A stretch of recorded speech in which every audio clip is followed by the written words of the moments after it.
My name is Chris Vaughn. I'm a published author of Twisted Stories featuring strong female characters and a consultant to multi-passionate women. I am also In Her Company's creator and founder. In Her Company was founded on the belief that great things happen when women gather. We began as a weekly radio show in 2009 that gained over 16,000 listens, featuring diverse women in business, and are now a company and a growing platform for women discussing how they create, build, and live. Our expanded mission is to help women answer the question, what's next, create a plan to get it, and to birth their huge impossible visions. This mini-series is not only timely because of COVID, but perhaps more relevant because of such, and that we're at an unprecedented time in which women are finding themselves at various points of transition, and the level of uncomfortableness that increases with each, causing them to question themselves and what they knew of the world around them. Through the following discussions, I hope you see that you are not alone, that you can weather transition, and that you glean insight to help you land on the other side of this better and more assured, no matter what it feels like now. So I look forward to your thoughts and your comments. Now on with today's discussion. Joining me today is Sheilina Somani, a chartered project professional with more than 30 years of experience across 50 countries. Besides delivering multiple successful projects and programs, Sheilina is also valued for her coaching and facilitation skills, developing curricula, and teaching both in industry and academia. She invests at least 20% of her time volunteering, teaching, mentoring, coaching, and visiting schools, sharing her passion for effective people and project management. Sheilina, welcome to In Her Company. Thank you, Chris. Delighted to join you. So why don't you tell us, what did life look like for you 10 years ago? Oh, it was such a big question. I ended up going back to my journals. Oh, wow. Okay. I realized that I had no idea who I was 10 years ago because it's been so long. And what I discovered was at the beginning of 2010, my daughter was still in The Lion King in the West End. So I was effectively a theatre mum and commuting to and from theatre events and running my whole calendar around my daughter's needs. And I also had very little work at the time. So I spent a lot of time being very cautious financially, but also very supportive of my daughter and all the new experiences she was having. And then by the middle of the year, I had got into a very new contract, which I was doing part-time. I was also the chief examiner for project management exams for the Association for Project Management. And I was also still writing for an international journal. So life was somewhat crazy as a single mom who was also a very active professional. Oh, gosh.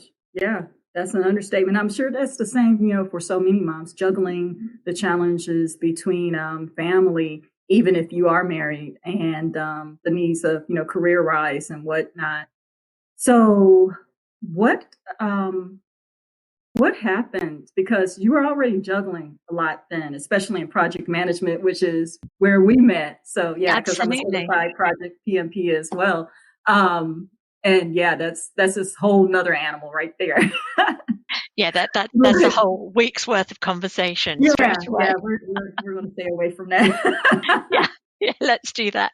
I think the main thing that happened was the transitioning not only of my work and recognizing my worth beyond being a parent, which I adore and it has given me so much joy, but also recognizing that as my daughter was growing, because she was moving into her teenage years, I also needed to reflect upon who I am or who I was then as a woman.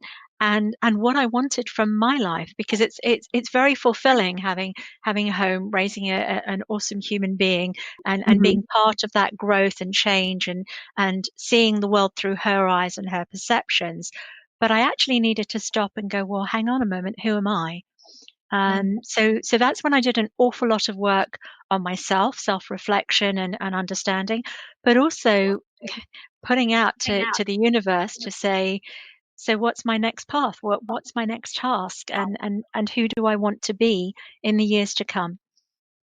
So, how did that make you feel, though? The fact that you were even questioning what you were going to do next or who you were at that point. Did you find it unsettling or? At times it was actually the cause of depression, and I did struggle with mental health around it in terms of a feeling of lack of identity and low self-worth, and wondering who on earth I was, and what my space was, even though I was standing, and obviously I create my own footprint as I stand.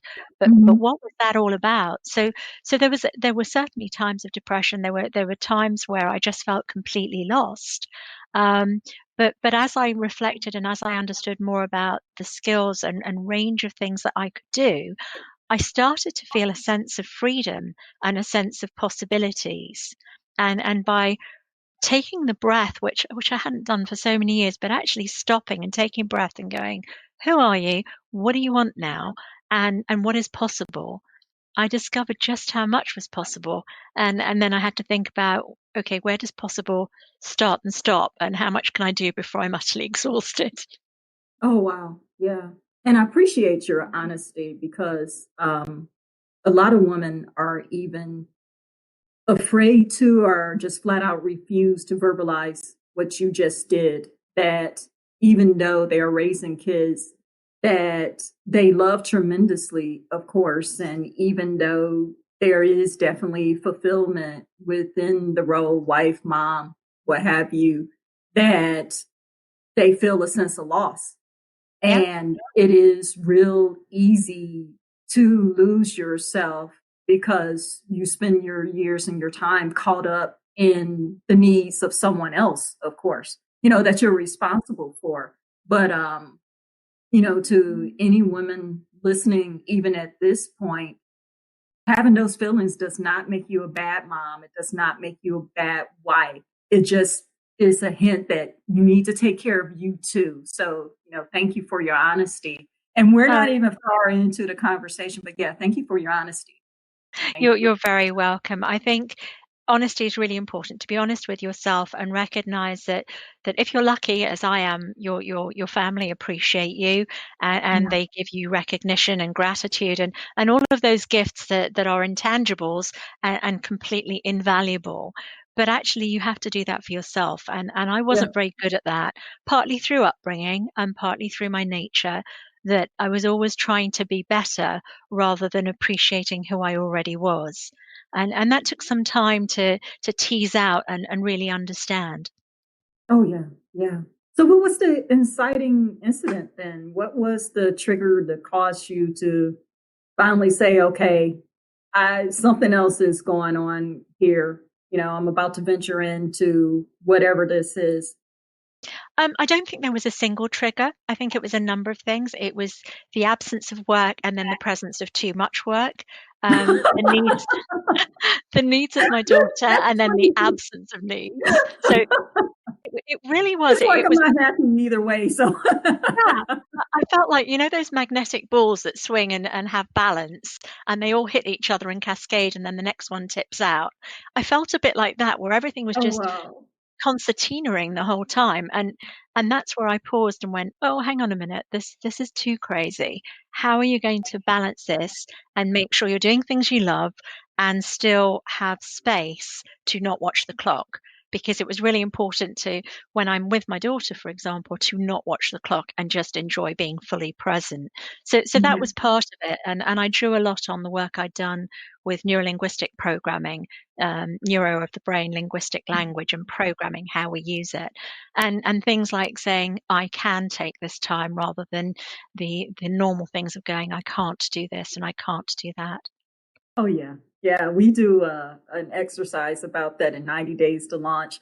The difference between saying I can't and I choose. It, Yes, yeah. Yeah. One yeah, empowers you, the other, you give your power totally away. So, oh, exactly. And one of the things I did was hyphenate the word incantation. So I want in can and then tation nobody cares about. It's all about can. yeah. Yeah. See, that's why you're my friend. Well, that's why it's so nice to And have we these do, conversations. there, it's the small things that have a wealth of impact. And it doesn't have to be the huge, you diving into a, in-depth program. It doesn't necessarily require that you go off to some obscure location. It's the simple things that we overlook and eventually wind up coming back to. I completely agree. And I think another big influencer in my transitioning and my changes was actually the very close friends around me who were saying, Sheilina, can you just take a breath? Could you take time for you? I'm worried Mhm. about you. And particularly my closest girlfriend, she would say to me, I'm worried. You're doing too much. You're running around and you're not sleeping and you're busy, busy, busy. Please, will you take better care of yourself? And listening to people who love you, that's important. They often Yeah. see far more clearly than we do. Yeah. And in fact, we're going to get to the responses of others during these transitions that you've experienced. But within yourself, can you describe a bit of the resistance that you struggled with internally? And then as you began to change your life, we often don't think about how the people will respond to that changes. So, of course, I want to start with you. What was the resistance that you were struggling with? And then how did those around you respond to that, personally, like your friends, as well as maybe in the business world? Yeah, it's a really great question, Chris. I think inside me there was a sense of am I doing enough? Am I good enough? Can I complete the tasks I've set myself as much as the expectations of others? Because I love what I do and I'm so intense about everything I do, both personally and professionally. There was also that thing of going, um, there's still more to do. There's always more to do, and I don't have Yeah, time to eat. I need to do this, and yes, I'll get to hydration, but I need to get this piece of work done. When actually, if I had just, and of course I know it now, but if I'd just taken those extra breaths and taken that hydration and done the swimming, which I love, I'd actually be even more able than I thought I was. So you heard already about friends being concerned, but from a work point of view, one of the things that I learned is the more you do, the more people expect. Um, exactly. yeah, and the more that you're at your desk, that even if you leave your desk for a trip to the ladies, people are asking where you are because they're used to you being stuck in your seat and stuck on calls or whatever it happens to be. But they stop seeing you as a person. They just see you as a delivery creature. A workhorse. Yes, And so we wind up doing some things to ourselves because really, by our behavior and by what we allow, we wind up training people how to treat us. absolutely right. And in fact, my mentor at the time, Mary Virginia, she's passed away since then, but she sat down with me a few times, and one of her very clear messages was, Sheilina, we teach people how to treat us. So if you continue to keep doing everything, then they will let you do it. If you continue to not care for yourself, then nobody else knows how to care for you. And if you do not learn how to care for yourself, how can you show somebody else how to care for you? Yeah, yeah. So many lessons in just how we live our lives that others can gain from us as well. So, Agree. what you mentioned, you began to see possibilities, but was there like a line in the sand where it's like, oh my gosh, this is impossible? And then you were like, hey, wait a minute. So, what was the turning point that you began to see these possibilities as well as step into your new path? Um, it was people having faith in me. So I was approached to do a job for an organization I'd never worked in that industry sector. The person who invited me to meet for the possibility of this opportunity didn't know me that well, had seen me interacting a few times, but had known enough of my reputation and possibly knew more about my reputation than I did at that point because I really it sounds crazy, but I really wasn't aware of the impact I'd already had. So this particular individual introduced me to a client of his, and me being me, I don't take work on unless we have meetings and I can observe a little bit and see if I can add value. And that was really the big catalyst point was Pete, this individual, having faith in me and introducing me to a client, knowing that I'd be ethical, appropriate, and so on. And that began a almost 10-year relationship of delivering work internationally and having a great time working with some superb people. Oh, wow. Oh, wow. Yeah. Because we never know. It's like the opportunities you have, we often just judge them on the surface, but where they lead, you can't always see that up front. That's wonderful. Absolutely. Yeah, and That it is was so that thing of wonderful. he was suggesting, "Oh, come and meet this client, come and do this." And I was going, "I can't. I've never done this. I don't know this industry sector," and putting all these roadblocks in my own way. And eventually I went, well, what's the worst that could happen? The worst that's going to Yeah. happen is that you have the meeting and there isn't any work coming out of it. But that's the worst thing. Nobody gets lost or killed, which is a mantra in our house. If nobody got lost or killed, it's not that bad. So that's how I came to do the meeting, and a whole world of opportunities opened. And then the lady I worked for at that time, Roz, is still a good friend. Oh, that's good. That is Yeah, good. That's like icing on a cake right there. So, exactly. what did the transition feel like? Because I think that when we hear about transition and change, most of us probably imagine there was a hard stop to one thing and then a clear beginning to the other. And or that we're changing and then this is just it. But as with the nature of things, sometimes a transition is just the first part and then you move on to something else. So it's not, may not be your end destination. Sometimes it is. So, what did this period of transition feel like to you? Was it easy? Was it, in fact, the first part to you? Was that your ending destination, or did it lead to yet another transition? I think it's led to multiple transitions over time. So certainly initially it wasn't easy because we all like to be comfortable and Yeah. know where we are and know the territory.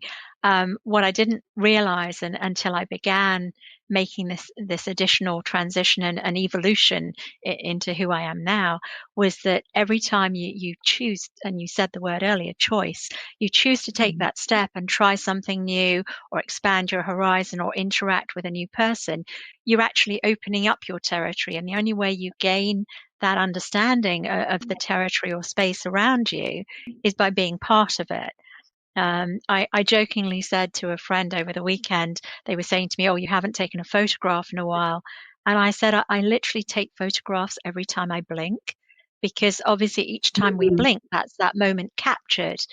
And that's how that transition feels for me is every time I've blinked, there's been something else that's been new. And the more I opened up to appreciating myself, appreciating people around me, particularly my daughter and close friends, the more there was, and the gratitude and the joy that that created facilitated an awful lot more energy, a lot more satisfaction, a lot more happiness. Yeah. Yeah. And it almost sounds like that you've somehow accepted transition as a way of life. It almost sounds like you look forward to it now. Yeah, I think it's because it's integrated now. I referenced blinking earlier. If our eyelashes regrow every 2 weeks, that's a phenomenal change that our biology does without us even being aware. So what I found is as I've integrated that ability to change and welcomed it as part of being a human, um, it's become easier and it's become more exciting, and the changes are no longer threatening. They're just change. And then it's the choices I make in how I accept, a few refuse, adapt, those are simply choices, and I say simply, but some of them are simple choices, you know, choosing a piece of chocolate over a piece of fruit. Those are choices. Um, Both. and some, No, yeah, I was gonna say, absolutely both. you gotta weigh them out. Oh, I'm with you. Yeah, absolutely both.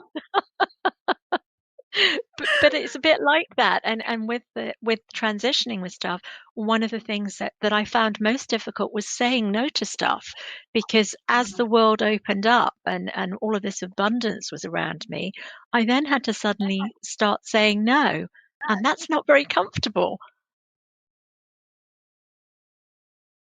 So, how do you feel about where you are now? Gosh, so many adjectives. I'm happy. I'm really grateful. I'm content. I finally know what contentment feels like. I've achieved a lot. I'm able to give that back in doing voluntary work and coaching and mentoring and things like that.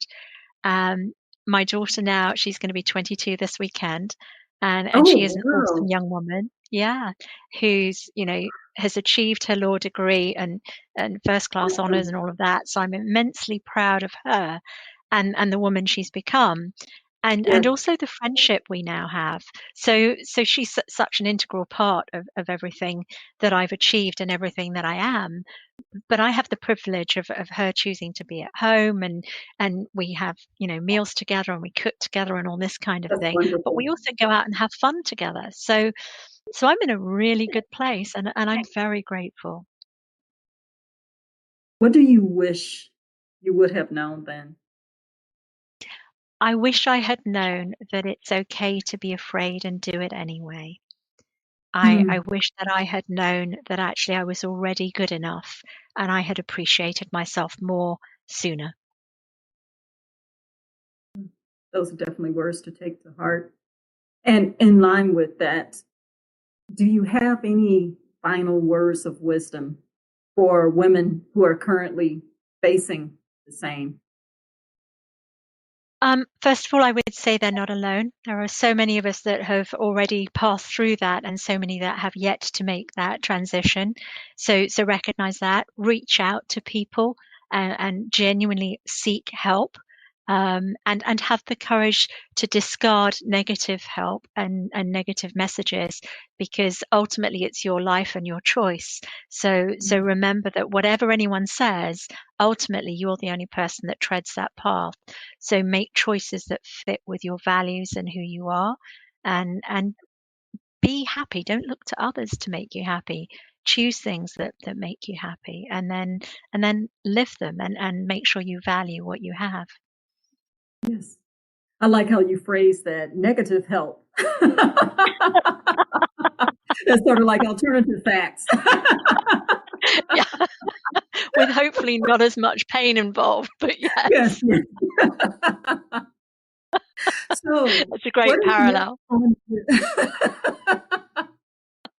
what's next on the agenda for you, and how can our listeners and our viewers reach you, Sheilina?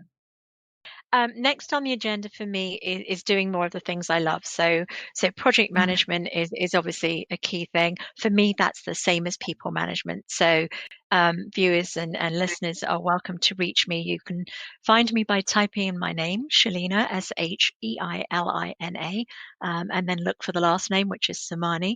Obviously on LinkedIn and things like that. I'll continue being an assessor for chartered project managers, and I'm loving doing coaching, seminars, teaching, all that kind of thing. So more, please. I'd like to carry on living my life and enjoying every moment. Thank you. Thank you for being here with us today. Oh, thank you for the invitation, Chris. It's always a pleasure to talk to you. And I hope that you also have enjoyed today's conversation and gained insight to help you better navigate the transitions in your life. I invite you to listen not only to this segment, but other segments in the series, and to share your feedback, your comments, your thoughts as well. And also, of course, to become part of this growing platform that we are building for women. Follow us on social media. Visit our website at inherco.net to join our list so you can be aware of some of these opportunities. So once again, my name is Chris Vaughn. This is In Her Company.